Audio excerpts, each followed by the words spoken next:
Hello, hello, hello, everyone. Hello, hello, hello, everyone. Hello, it is Friday. It is June 30th, the last day of June. We made it a whole half a year. Oh my goodness. We made it, guys. We made it. Come on in, come on in. Bring a friend. Hit the share button and come on in. It is Dr. Brandy B. It is time for us to talk about it. Today, guys, we're talking about 10 things that dads of children with ADHD need to know. We all know those dads. Those dads, they're super involved, but oh my goodness, they may have some questions. They may have some questions about this ADHD thing. So come on in. I know that I left y'all hanging the last 2 weeks I was on vacation. Oh my goodness, I had great plans, great topics, and I guess I was having a good time. I just looked up and it was 3 and 4 o'clock and I said, oh my goodness, I did not do Focus on It Friday, but I am here today and I am hoping to help somebody out today. Come on in and let me know that you are here with me for Focus on It Friday. Focus on It Friday. Y'all know Fridays are busy days. My husband and I like to get out and about and do all kinds of things. We've got Janetta Evans. Hello. I hope I said your name correctly. Thank you for joining. Thank you for joining. Hello, hello. It's Focus on It Friday. We're talking about the 10 things that dads of children with ADHD need to know. And y'all know these dads of these kids with ADHD, these dads are super protective. These dads are feeling some type of way. But we want these dads to know that it is going to be okay. It is going to be okay. Miss Rudy is here. Hello, hello, hello. Thank you for watching. Come on in, come on in. Go ahead and share for me, guys. We're going to give about 1 more minute and then we'll go ahead and get started. I was on vacation the last 2 weeks, guys. I completely forgot about y'all. I was having a good time. I woke up that morning. I had good topics. I was in Vegas the first week. I said we're going to talk about don't gamble on your child's future. And I didn't do any gambling. I think I may have put $1 in the machine. I didn't expect to get anything big, whatever. It was just to say I'd done it. But I had a good topic, and about 4 o'clock that afternoon, 3 o'clock, I was like, oh Lord, I didn't do it. So I apologize, y'all. Next time, I'm going to just cancel the show, and then if I show up, it'll be a bonus. But I apologize. Who else we got? Jawanda Wallace. Thank you so much for joining. We've got Miss Andrea Farragut. Long time no see. Where have you been, girl? I've been missing you. We miss you at the office. Hope you're doing well at your new place of employment and that life is good. Well, we're going to go ahead and get started. I'm Dr. Brandy B., your triple board certified pediatrician, adult psychiatrist, and child and adolescent psychiatrist, the author of the best-selling book, Shine, Understanding ADHD So Your Child Can Be a Star, and your ADHD expert. And today, we're going to talk about 10 things that dads of children with ADHD need to know.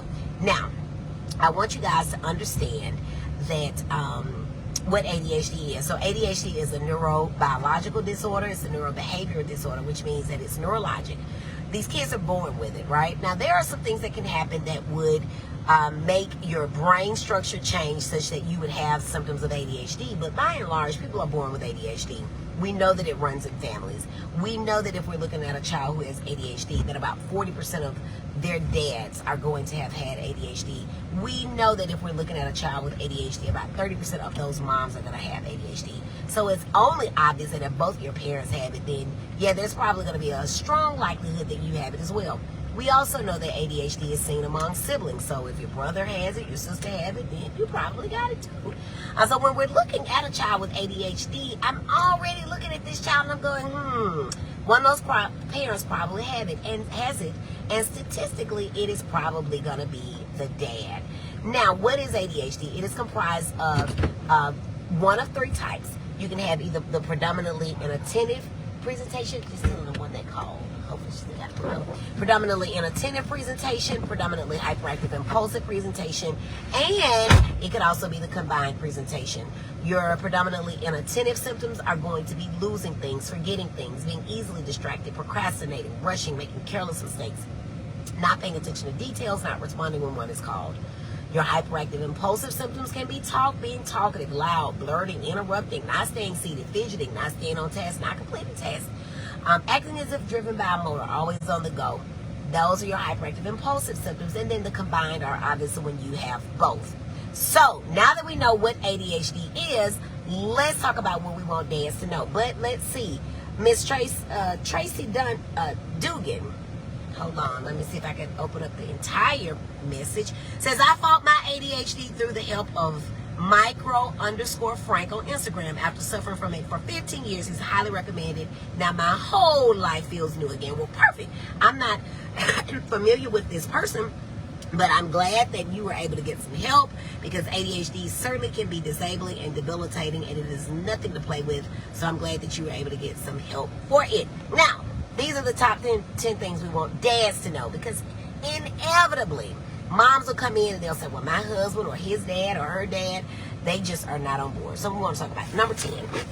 Number 10 is, where is number 10? I know I have a number 10. There we go. You didn't do anything wrong. Dads, and this all information goes for moms and guardians and aunties and foster parents and anybody else. You didn't do anything wrong. A lot of times people say, well, what did I do? I had that Coca-Cola while I was, pregnant. Well, maybe not the Coca-Cola, but for sure maybe some cocaine. I don't know. I mean, there's nothing to that. But I'm just saying, you didn't do anything wrong. You're living life, right? We can't choose our family. And so some people just kind of have these things and pass them on. But I want you to know you didn't do anything wrong. And one of the biggest things that happens with parents, especially dads, is that they blame themselves. They get involved in the blame game, or one parent will blame the other.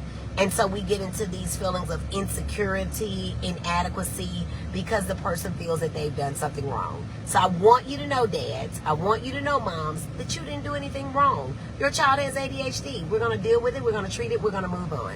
No big deal. All right? That's number 10. Number 9.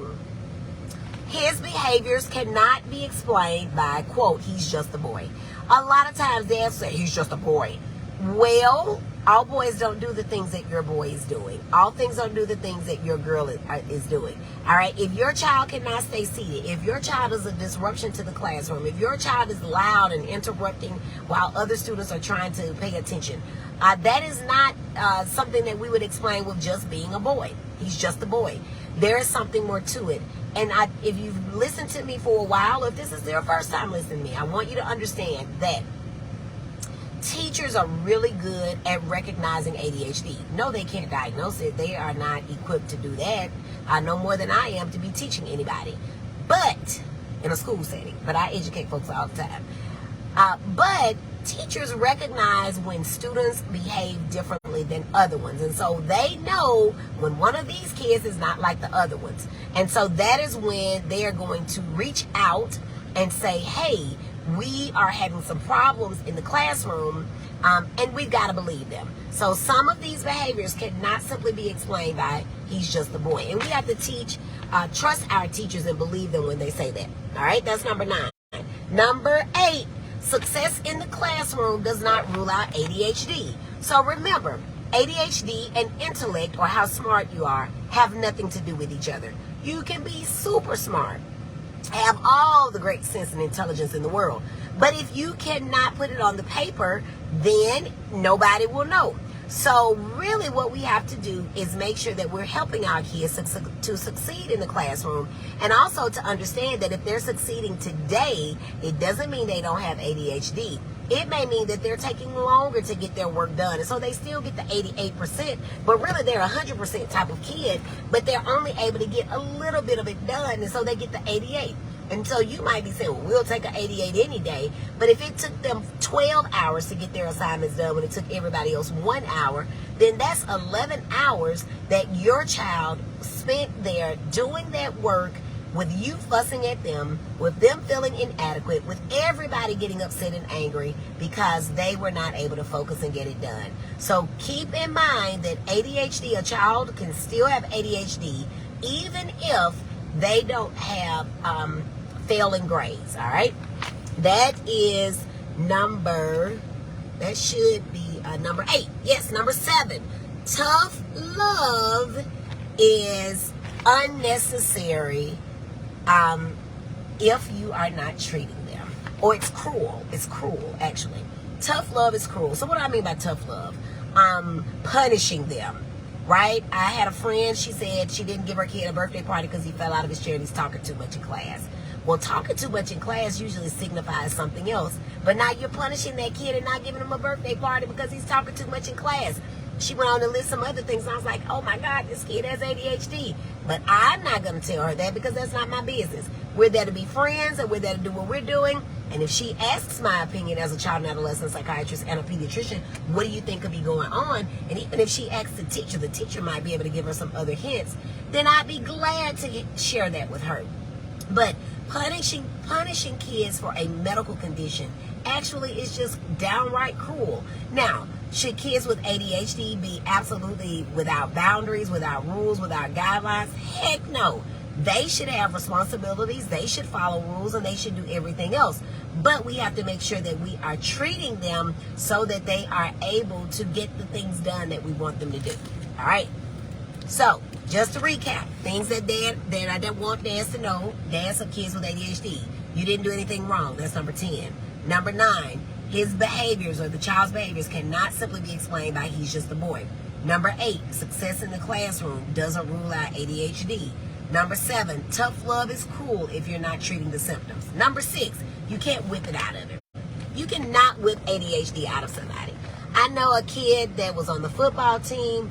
He got a whipping every single day. It was to the point that he would just simply come in and bend over and assume the position to get his whipping. Because every single day he got in trouble at school. Now, can you imagine what that does to a child's psyche? That every single day he gets a whipping. He knows without a doubt that he did something to get in trouble. And so he just goes ahead and does it anyway, right? Just bends over and gets ready for that. And then guess what? When they really realize we can't whip this out of him, they treated the child for ADHD. He was getting his A's and B's. He didn't have to get his spankings. He didn't have to do bear crawling on the football field. And everybody was happy. So you cannot whip ADHD out of a person. You got to treat it like you would any other medical condition. That's number 6.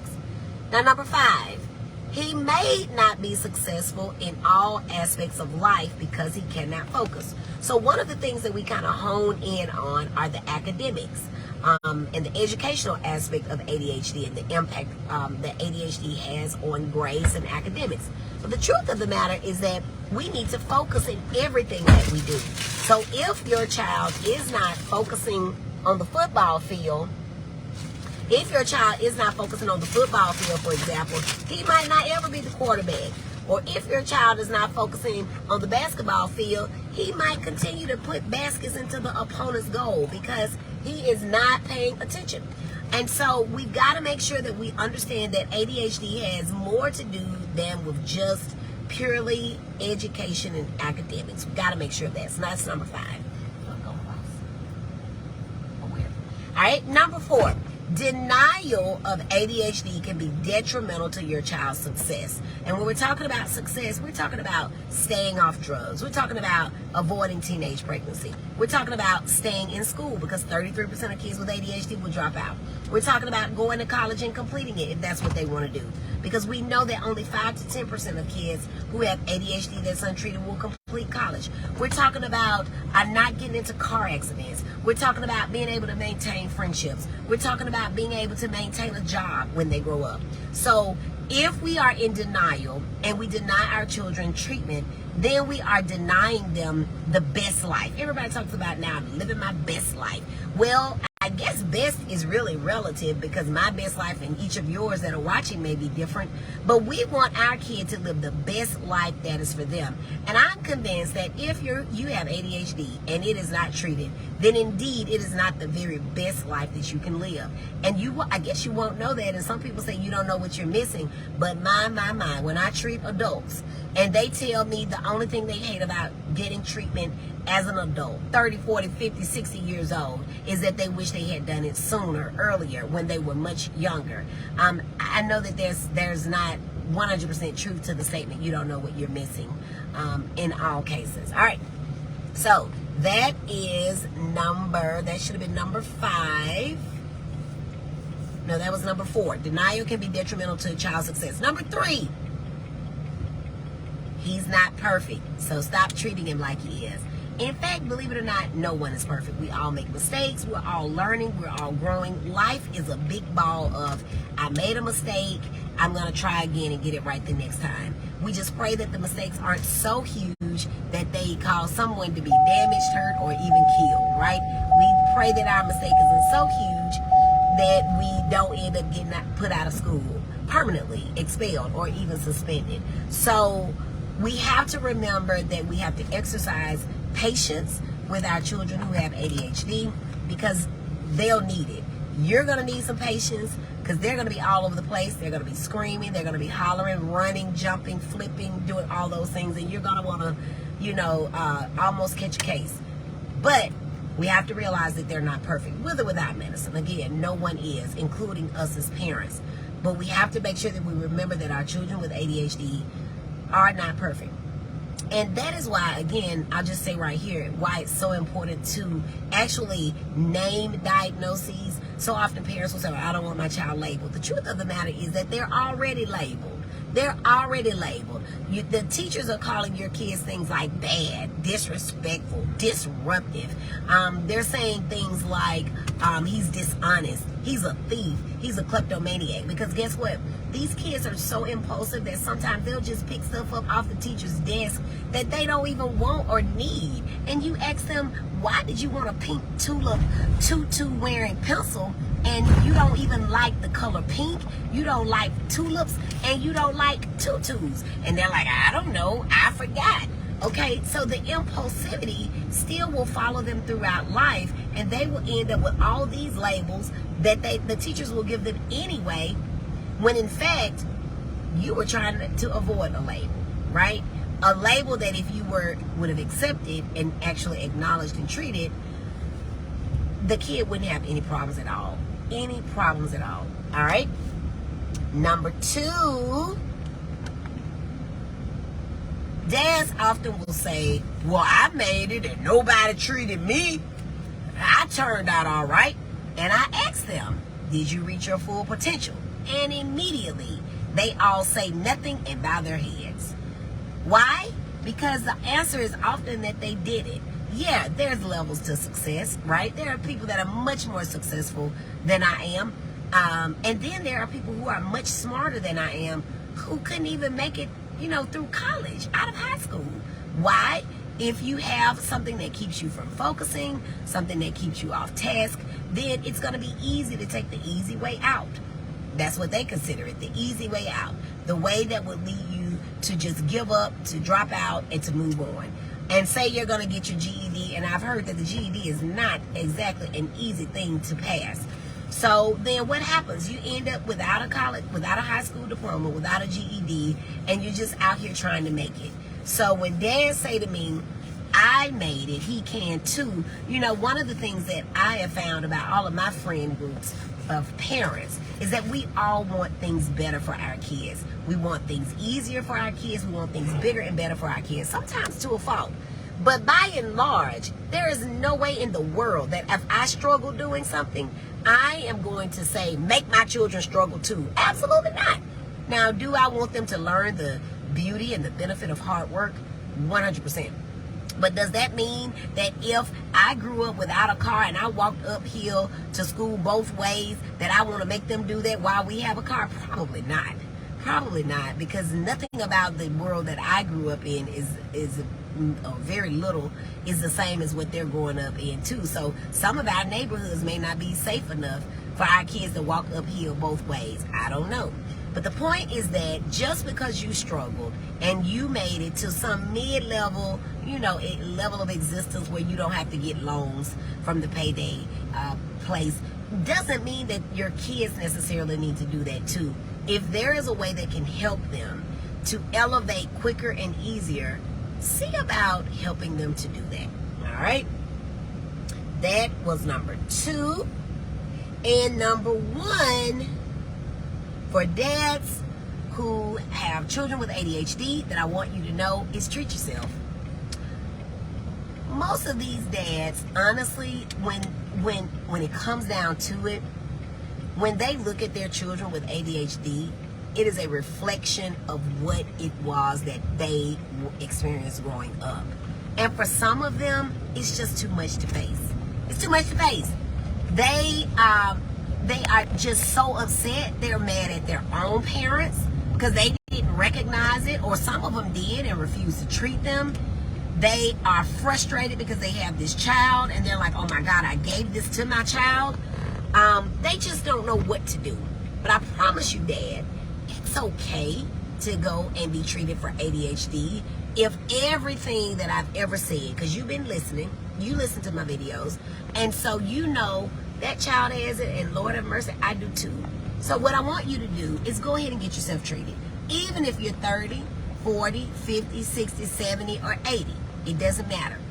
Get treated so that you can have the patience that it takes, so you can have the experience to know what the medicine is like if you choose to use medicine to treat it, so you can be in better position to deal with your child and help them.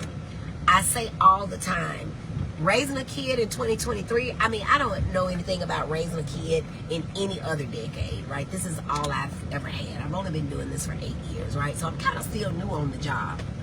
But I've got to imagine that raising a kid in these days is different from raising one in the 70s or even the 80s and probably the 90s too.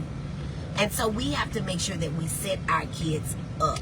When I was thinking about, you know, do I try to put my baby girl and only girl in a private school so she can go ahead to kindergarten, or do I let her go to pre-K? You know, one of the questions that the mom asked me, and she knew that the child was 4, was, can she read? And I thought, my God, she's 4. Can she read? And so it made me stop and think about where we are when we talk about education. I didn't go to school knowing how to read. I probably was really close to it because I was around older cousins all the time who were still in school. My brothers were long out of school by that time, but older cousins who were still in school. I've always liked learning. I still ask my husband now, what does that mean? Or I'll Google stuff in a minute. So I like the idea of learning. But the idea that somebody would ask you about a 4-year-old, can they read, lets you know where we are right now.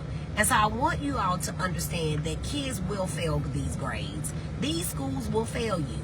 And if you live in the state of Alabama and you're not reading on grade level by 3rd grade, you're going to fail 3rd grade just because of that. So when the school comes to you and they say in kindergarten and the 1st grade, your kid is not on level, let's do these extra resources, please don't tell them you will not allow them to do it. Please do not say, I don't want my kid in special education.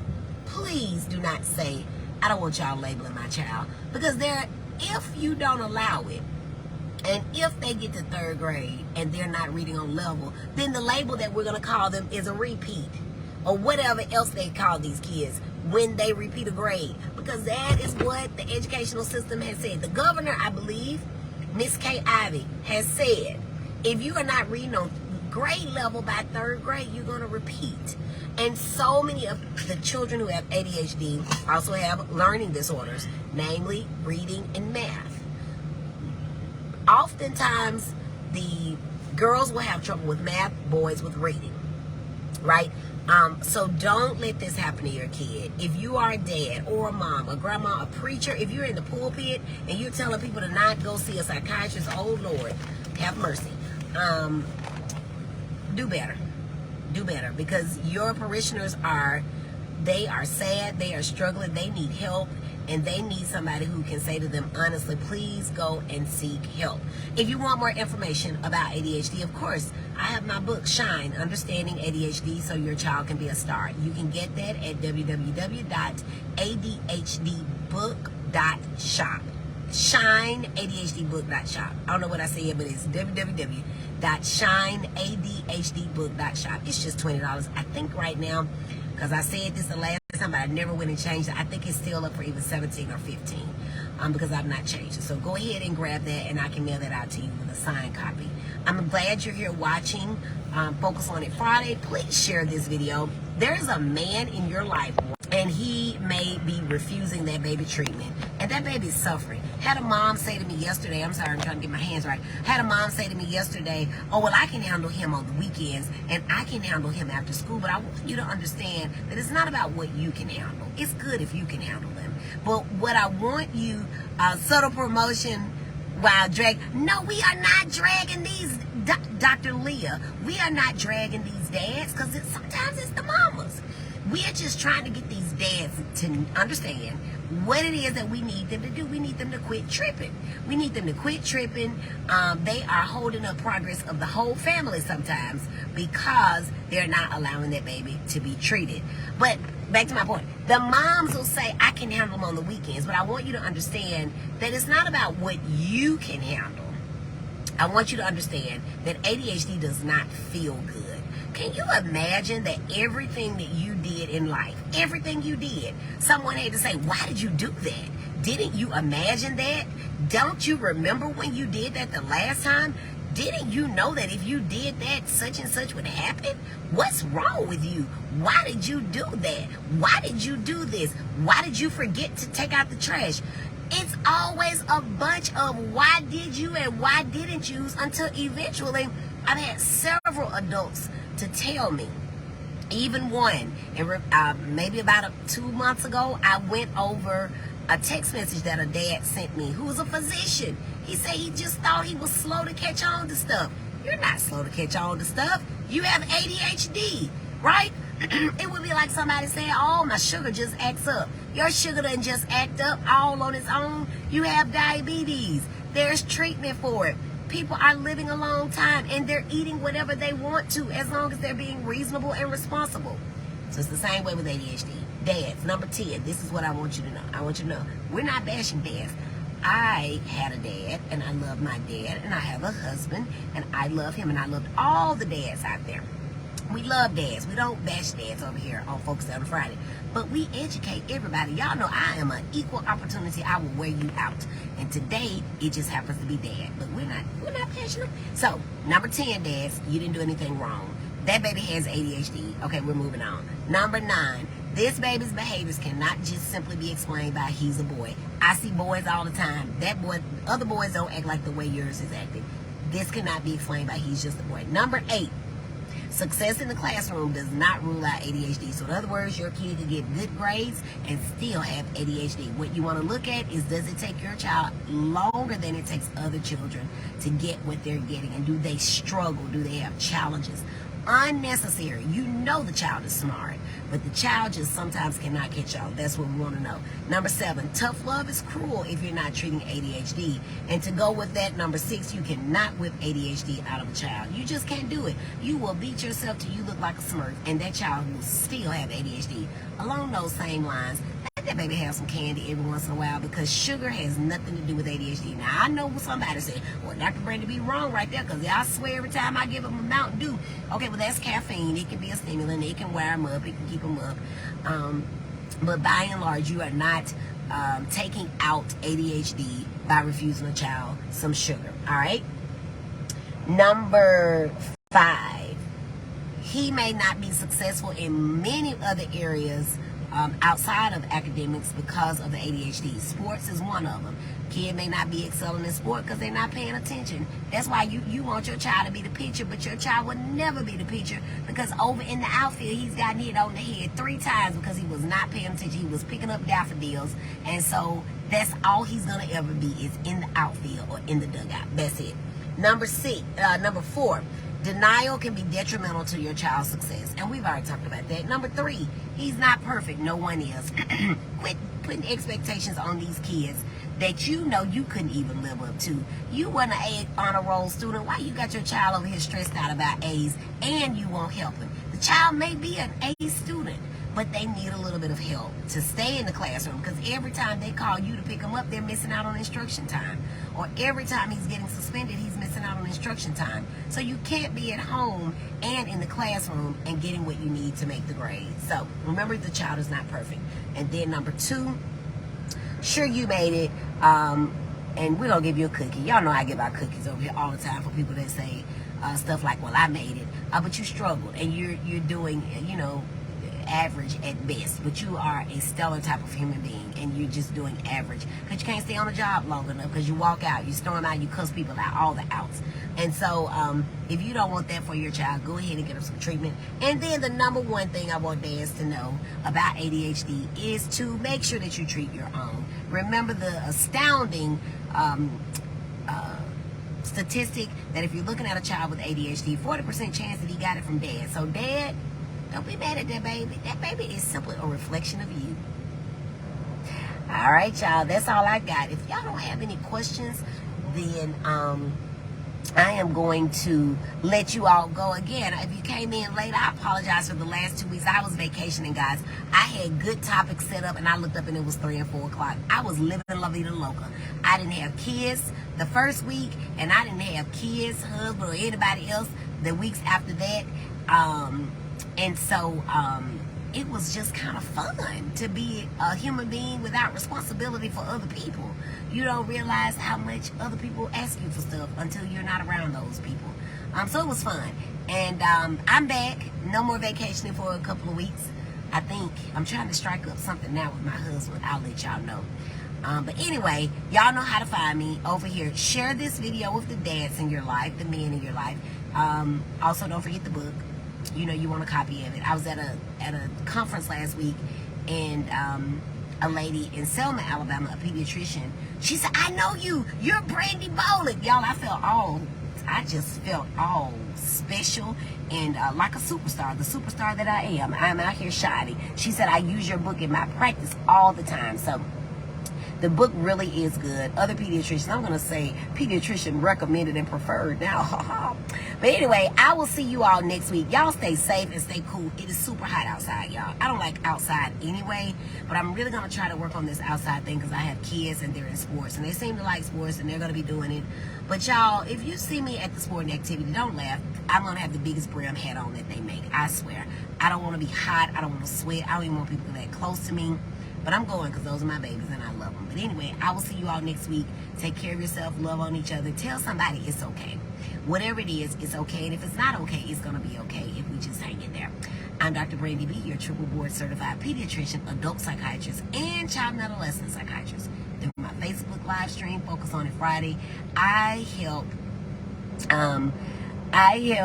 worried moms, dads, and grandparents. We love dads. We love you, dads. We love the dads out there. Understand ADHD so that they can get all the education that they need. They can help those kids in their lives be successful in the classroom and in life. I've got some remarks here. Let me see. We've got...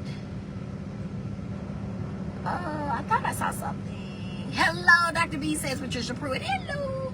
Latina Woods is sending stars. Thank you. I'm trying to open up. Okay. Franco Barisi says, "Do you know microdosing has so many natural and medicinal benefits?"